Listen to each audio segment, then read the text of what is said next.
dari musim Banyuasin hanya disambut di depan kantor gubernur. 5.000 warga yang tergabung bersama pekerja, pemilik sumur dan pemilik tempat penyulingan minyak tradisional asal Kabupaten Musi Banyuasin berunjuk rasa di halaman kantor Gubernur Sumatera Selatan. Aksi demo ribuan warga ini mendapat pengawalan ketat dari ratusan personel kepolisian Polda Sumatera Selatan. Warga mendesak pemerintah Provinsi Sumatera Selatan segera melegalkan aktivitas penyulingan minyak serta penambangan minyak tradisional di wilayah Musi Banyuasin. Mereka juga menuntut agar kepolisian tidak lagi melakukan razia atau menutup sumur tambang minyak milik warga. Pertama, minta perlindungan kepada Pemerintah Provinsi Sumatera Selatan, sekaligus minta dicepatkan legalitas sumur-sumur masyarakat.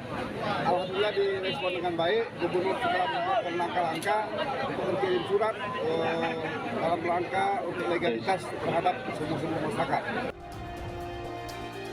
Usai melakukan audiensi, pemerintah Provinsi Sumatera Selatan berjanji akan melegalkan sumur tambang tradisional tersebut. Dari Musi Banyuasin, Sumatera Selatan, Edi Lestari, iNews melaporkan.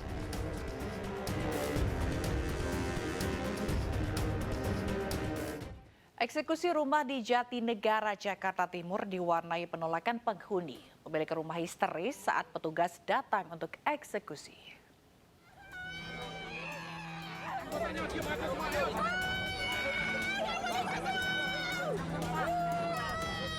Eliana, ahli waris pemilik rumah di Jatinegara, Jakarta Timur, histeris saat petugas pengadilan negeri hendak mengeksekusi rumah yang ia tempati. Ia bersama ahli waris lainnya berkali-kali menghalangi petugas yang hendak mengosongkan rumah. Oh, anak nenek bikin begini ya Allah. Angkat 45, ayah suami ibu udah mau ditembak Belanda. Karena mau nanya rahasia Republik. Hingga akhirnya seluruh ahli waris diamankan polisi. Menurut ahli waris tergugat, penggugat diduga telah memalsukan surat kepemilikan rumah. Dia mau pinjam PBB, karena itu bangunan baru, dia bilang, kok PBB saya mahal ya, dia bilang gitu. Dia pinjamlah, kebetulan om saya ini, Suherman ini, dia itu ketua RT, dikasih pinjam lah. Dia sih nggak ada rasa curiga gitu loh. Lalu dibalikin lagi, pada saat tahun depan dia mau bayar PBB, kok namanya udah berubah.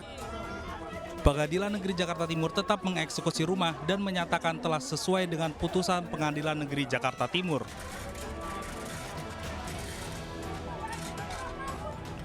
Putusan ini sudah diawali dari tingkat pertama, tingkat banding, kasasi. Ketika kasasi turun mau dieksekusi, sudah dialmaning, ada melakukan PK. Kita tunda eksekusi, setelah PK turun, hari ini baru dilaksanakan eksekusi. Ahli waris tergugat akan membawa kasus ini ke Polres Metro Jakarta Timur dengan laporan pemalsuan dan penipuan oleh penggugat. Dari Jakarta, Rizky Faluvi, iNews melaporkan. Pemirsa, Polda Metro Jaya membatalkan rekonstruksi kasus penganiayaan terhadap David Ozora yang semestinya digelar pada hari ini. Mulanya rekonstruksi akan dilaksanakan di TKP, kawasan perumahan Green Permata, Pesanggerahan, Jakarta Selatan. Menurut Kabid Humas Polda Metro Jaya, Kombes Pol Truno Yudo Wisnu Andiko, rekonstruksi hari ini batal dilaksanakan karena tidak hadirnya beberapa saksi serta pertimbangan teknis menjadi alasannya. Polda Metro Jaya juga belum bisa memastikan kapan rekonstruksi akan kembali dijadwalkan. Rencananya rekonstruksi akan menampilkan 23 adegan untuk mengetahui secara lengkap peristiwa penganiayaan. Selain itu, rekonstruksi juga digelar untuk melihat kesesuaian antara keterangan saksi, tersangka, serta alat bukti.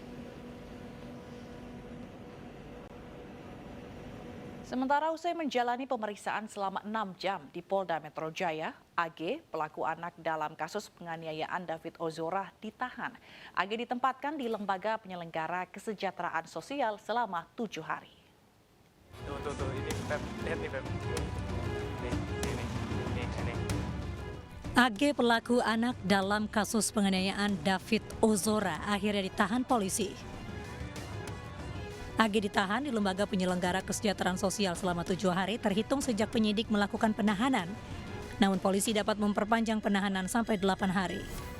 Penahanan AG mengacu kepada Undang-Undang Sistem Peradilan Anak karena AG merupakan pelaku di bawah umur. Dari hasil pemeriksaan kami selama kurang lebih 6 jam, ini kami sekali lagi dengan pertimbangan kenyamanan terhadap anak, malam ini kami putuskan dari tim penyidik kemudian untuk melakukan penangkapan dan dilanjutkan dengan penahanan. Pakar Hukum Pidana dari Universitas Trisakti Abdul Fikar Hajar dan Ketua Komisi Perlindungan Anak Indonesia Ai Mariati Solihah memiliki penilaian sendiri terkait penahanan AG. Khusus untuk anak itu kan yang dikenakan adalah pasal mengenai Undang-Undang Perlindungan Anak, ya, pasal 76 kalau nggak salah ya, kekerasan terhadap anak gitu, ya. Nah itu kebetulan kan korbannya juga nggak tahu korbannya itu sudah 17 atau berapa umurnya itu ya. Tetapi yang disangkakan kepada AG itu kalau nggak salah pasal 76 ya, kemudian pasal 351 ayat 3 kalau nggak salah ya, penganiayaan berat yang mengakibatkan luka berat juga. Tentu menjadi dasar pertimbangan-pertimbangan KPAI sehingga apa yang saat ini sudah menjadi kewenangan penyidik itu terus kami pastikan untuk tidak bertentangan dengan perlindungan anak ya.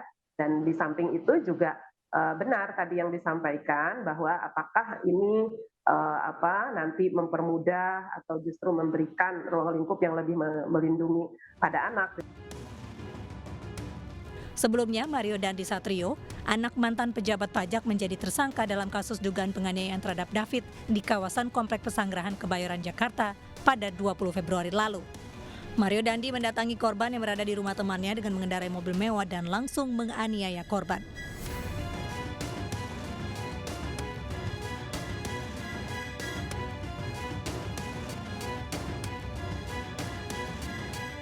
Memasuki hari ke-18, kondisi David Ozora, korban penganiayaan oleh Mario Dandi cukup membaik. Saat ini tim dokter melakukan fisioterapi terhadap David setiap pagi dan sore hari. Meski masih belum bisa mengenali orang sekitar, kini kondisi David sudah semakin membaik dengan terbiasa membuka mata walaupun masih belum sepenuhnya sadar. Selain itu, pihak keluarga besok diundang polisi untuk hadir dalam rekonstruksi yang akan dilakukan di tempat kejadian perkara. Kalau hari ini itu tim dokter sedang mencoba untuk tilting down gitu. Jadi membuat posisi kasur David. Jadi kondisi David itu kan tetap masih di ruang ICU, tapi hari ini itu tim dokter itu coba memposisikan posisi David itu posisi kasurnya duduk.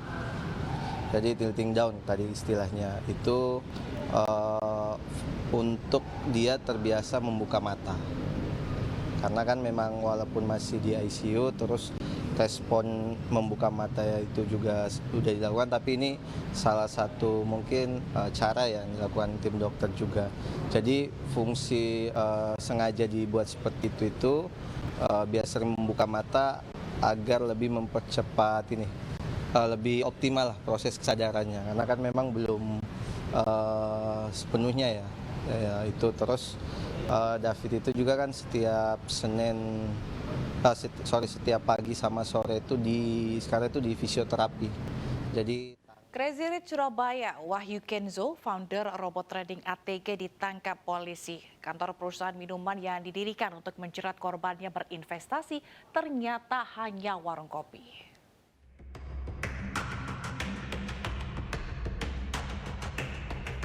Keberadaan kantor PT Pansaki Berdikari bersama atau Pansa, perusahaan minuman susu nutrisi yang didirikan oleh tersangka Wahyu Kenzo sebagai pintu masuk untuk menjerat korban berinvestasi ternyata hanya kantor fiktif.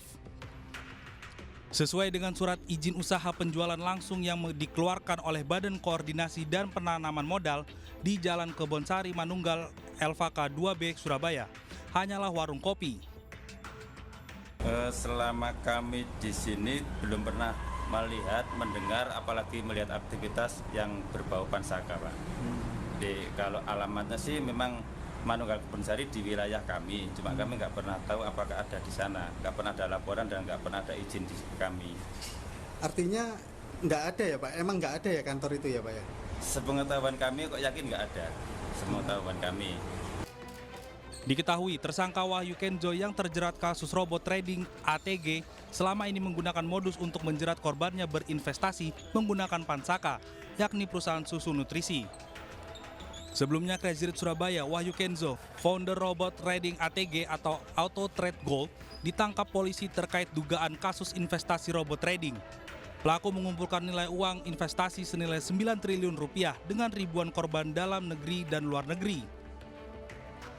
Hasil keterangan sementara rekan-rekan dari sementara ini diperkirakan mencapai 9 triliun rupiah.